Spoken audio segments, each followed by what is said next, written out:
புலிப்பாணியின் பாடல்கள். உச்சம், ஆட்சி, நட்பு, நீச்சம், பகை, சமம் இது போன்ற விளக்கத்தை ஒரு 3 கிரகங்களுக்கு சொல்லியிருக்கார். சூரியனுக்கு முதல்ல தானின்று சூனியனுக்கு காட்சி சிங்கத் தன்மையுள்ள மேசமது உச்சமாகும், தானின்று துலாமதும் நீசமாகும், தனியான தனுசுடனே மீனம் நட்பாகும், மானின்று மற்றேழு ராசிநாதனும் வரும் பகையாம் என்று உனக்கு சான்றினோம் யாம், கோனின்று போகரோட கடாச்சத்தாலே குணமான புலிப்பாணி குறித்திட்டேனே. சூரியன் சிம்மத்துக்கு உண்டானவர். சிம்மந்தான் அவருக்கு ஆட்சி வீடு. சூரியனுக்கு ஆட்சி சிங்கம், தன்மையுள்ள மேசமது உச்சமாகும். அதே தன்மையுள்ள மேசம் சிங்கத்துக்கு மேசம் உச்சமாகும். சூரியனுக்கு உச்சமான வீடு. அதுவே 7ஆம் இடம் துலாம் நீசமாகும். தனியான தனுசுடனே தனுசும் மீனமும் நட்பு, மானென்று மற்றேழு ராசிநாதனும் வரும் பகையாம் என்று உனக்கு சான்றினோம். மற்ற 7 ராசியுமே பகையனே சொல்கிறார். அது அப்படி அல்ல, நாம் நடைமுறையில் மாற்றி கொஞ்சம் யோசனை பண்ணி சொல்லணும். சரி, ரைட்டு, ஓகே, இதை நீங்கள் புரிஞ்சுக்குங்க. ஆட்சி சூரியனுக்கு சிம்மம், மேசம் உச்சம், துலாம் நீசம், தனுசும் மீனம் நட்பு.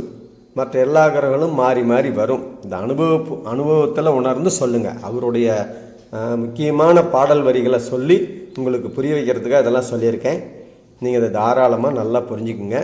பாட்டை நல்லா மனப்பாடம் பண்ணிக்கங்க. உங்களுக்கு இது நல்லா பயனுள்ளதாக இருக்கும்.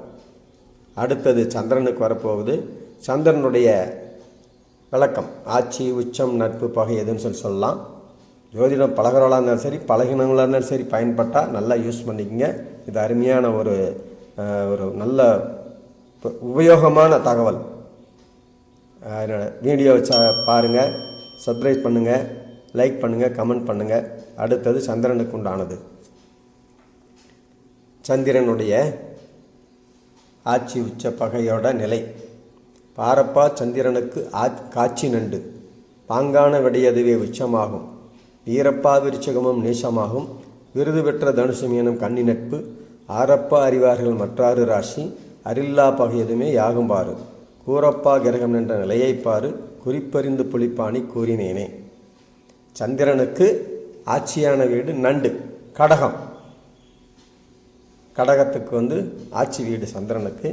விடையதுமே ரிஷபம். விடைனா விருது, அதாவது எருது.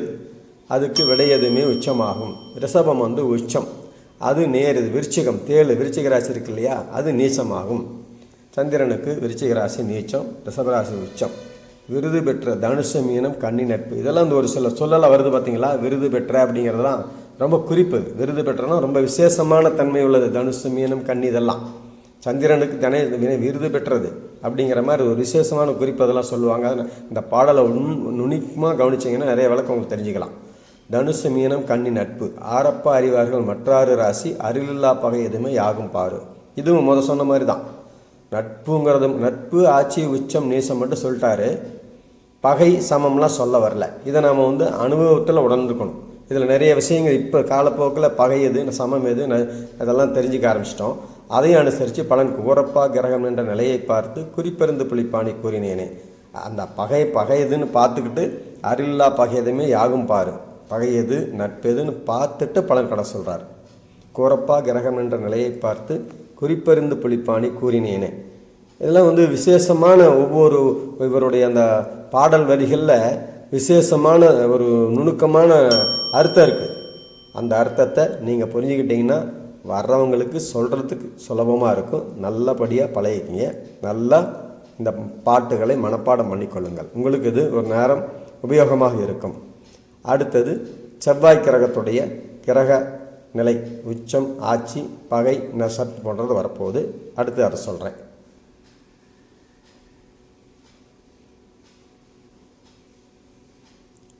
செவ்வாய் கிரகத்துக்கு உண்டானது.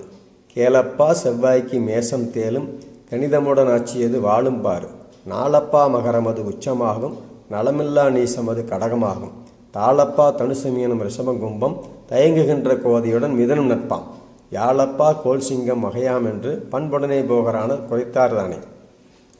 குறைத்தார் தானேன்னு தமாஸ் பண்ணுறாரு. கேளப்பா செவ்வாய்க்கு மேசம் தேலும். மேசம் மேசமும் விருச்சிகமும் அவருக்கு ஆட்சி. செவ்வாய்க்கு 2 வீடு ஆட்சி. 2 கிரகங்களுக்கு 3 கிரகங்களுக்கு 2 வீடு ஆட்சி இருக்குது. செவ்வாய், சுக்கிரன், சனி இந்த 3க்குமே 2 வீடு ஆட்சி வீடுகள்.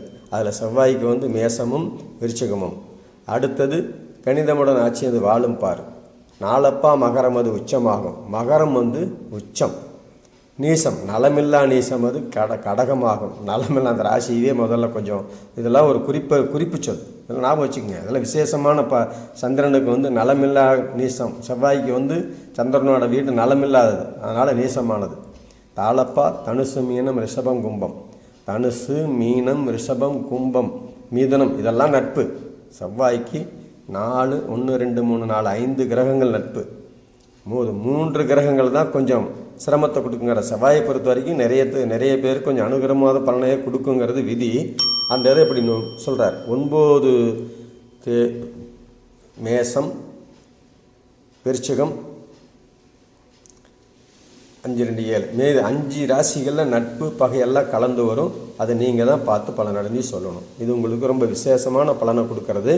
தாராளமாக இதை பயன்படுத்திங்க. பாட்டை ஞாபகம் வச்சுக்கோங்க. உங்களுக்கு நல்ல பயனுள்ள தகவலை கொடுக்கும். இது வந்து எவ்வளோ விசேஷமான பாடல்ங்கிறது நீங்கள் படிக்க தான் புரிஞ்சுக்கணும். ஒவ்வொரு தடவையும் இந்த பாட்டை மனப்பாடம் பண்ணி படிச்சுக்கிட்டிங்கன்னா உங்களுக்கு நிறைய விஷயங்கள் சொல்ல வரும். நிறைய விஷயங்கள் ஆழமாக போகலாம். நிறைய விஷயங்கள் இதில் இருக்குது. பாட்டுகளில் புலிப்பாணி பாடல்களில் நிறைய விஷயங்கள் இருக்குது. அடுத்தது இன்னும் வரப்போகிற ராசிகளுக்கும் சொல்கிறேன். எல்லோரும் அதை கவனமாக கேட்டுக்குங்க, நல்லா பார்த்துக்குங்க. இந்த சேனலை சப்ஸ்கிரைப் பண்ணுங்கள், கமெண்ட் பண்ணுங்கள், ஷேர் பண்ணுங்கள். நன்றி.